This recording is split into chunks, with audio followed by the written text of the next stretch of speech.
Christ, trust me, if you haven't come to the point where you got to make a decision to live for God or not live for God, if you haven't gotten to that point yet, then you haven't really honed in to the purpose of God in your life, because when you really line up with God, it's going to go against the world, it's going to go against you, it's going to go against anything else that's not like God, and then you're going to have to make a decision. Am I going to obey God, or am I going to obey man, or am I going to satisfy myself, or am I going to listen to everybody else over and above the voice of God? You got to make a decision. So just like I said, we may not be going through what these people was going through in the church of Thessalonica, but nevertheless, we are going to do something, and every single day we have to make a decision whether I'm going to obey God and listen to God rather than listening to somebody else, even ourselves.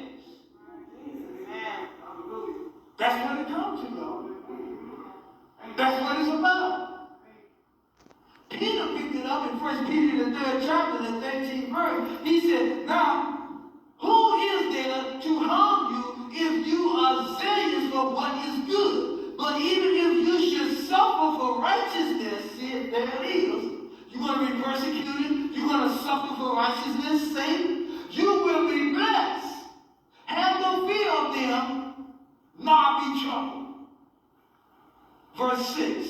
Since indeed God considered us just to repay with affliction those who afflict you. That's why we should pray for our